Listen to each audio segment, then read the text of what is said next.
Hello everyone, I am Kelly. Welcome to my channel and to this video. Thank you to my regulars who come around all the time, and if you're new, welcome. Come and check out what I do. I have a cross stitch I want to show you.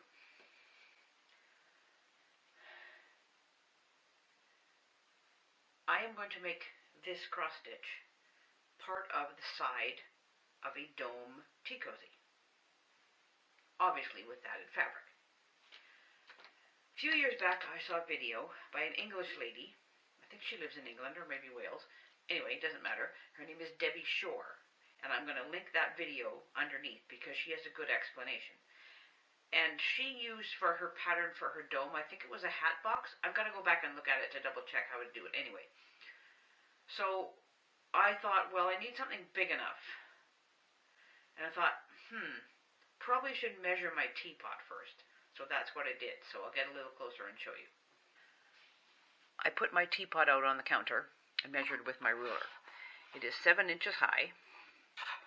The distance from the handle to the spout this way is 8 inches, and the distance across it is 3 inches the other way. Now the teapots I also measured. They're just under 10 inches actually across. This is the stitching measurement, and about 3.5 this way. So I stuck some large pieces of paper together to make a pattern. My husband's got big paper in his office. And to get the domey shape round enough, I've got a big bowl. It's 13 inches across. That works fine. And I made it 10.5 high this way. I just put lines further down, made sure it was square, and then I traced around it with a Sharpie so I would show it up good. And I eyeballed where I want the bottom of the stitching to be with fabric underneath, so about 1.5 inches up from the bottom, but I'll line it up properly when I do it. Obviously I have to cut this out now because this is now my pattern.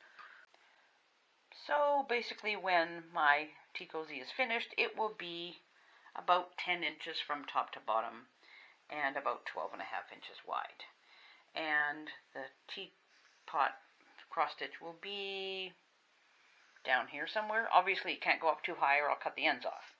So I just want it to be kind of in the bottom middle area. The teapot cross stitch has been trimmed down to 3/4 of an inch all the way around the edge, i.e. from the edge of the stitching out is 3/4 of an inch. I am going to use this yellow print on either side to make it wide enough this way. And I have a piece of plain blue I'm going to put on the bottom. And I have a blue sort of linen-y color that I'm going to put on the top and then trace with my pattern to make it right, but I got to just measure a little bit for sizing before I do that. Alright, there's the bottom part assembled. Let's put on the pattern and have a look.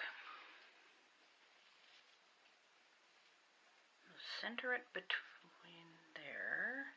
I think I might actually put that line to be 1.5 or whatever that is. I don't even know what it is anymore. But that's not a bad amount of blue, and the bottom of the stitching's right about here. So I think that looks pretty good. Obviously I'll trim the sides, so I need enough to get from there up to there, which is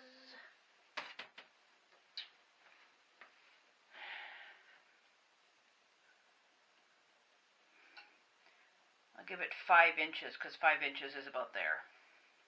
Maybe 5.5 since I'll take a bigger seam. Just as long as it's big enough, then I'll trim it to fit with the pattern. Okay, let's try that last bit again. From there, yeah, this ruler is easier to see. Maybe I'll just go all the way across the 6 inches of this ruler, and that'll be more than sufficient, and I'll trim it to fit on the pattern.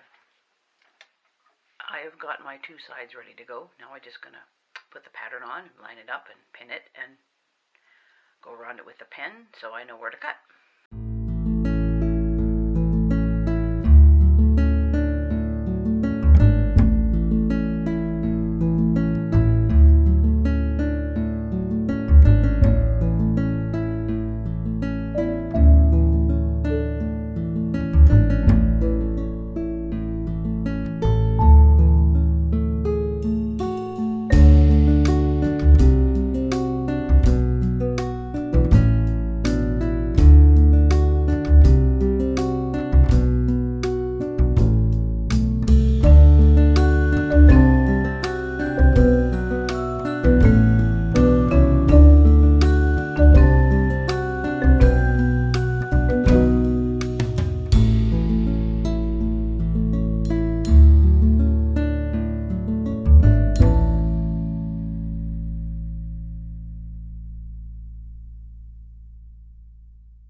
I have two outside pieces of the tea cozy.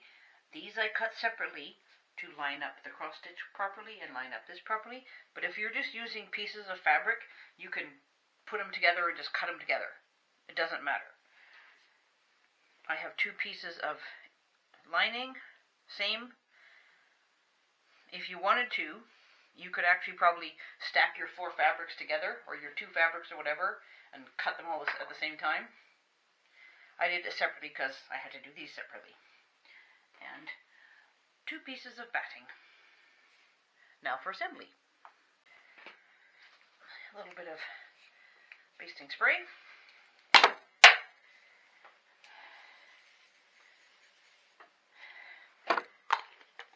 If I did not have cross stitch and you're using plain fabric, I would probably run some quilting lines along it, but I don't want quilting on here, so I'm leaving them plain.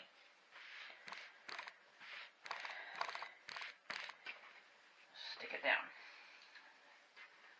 Then you take your lining, right sides together. At this point, it is more important to line up along the bottom. Here, I'll scoop this down a bit so you can see it better. Line up along the bottom, because this is where we're going to sew. This is for this method. I'm going to pin it. Same thing for the other one.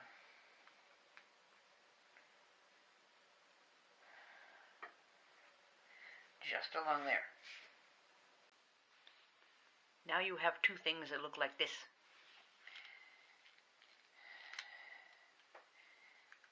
Put them together.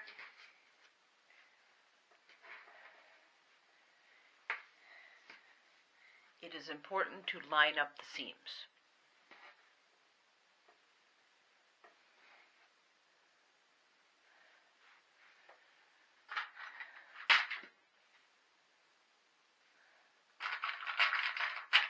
I'm just going to clip them right now and get the other side lined up and clipped. Okay, I'm going to pin around the whole thing, but what you need to do is make yourself a mark for turning out.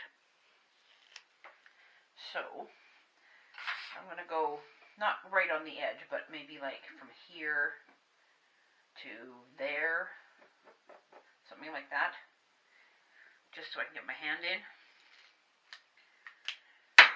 And then you just sew all the way around. Okay, executive decision.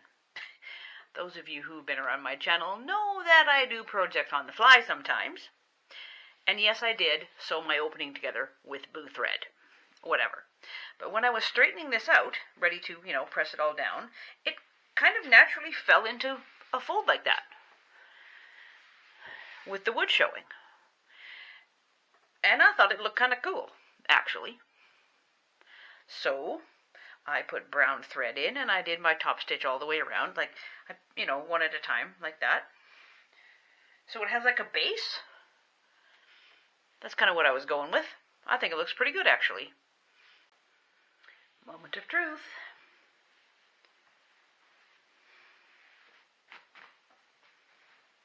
Perfect.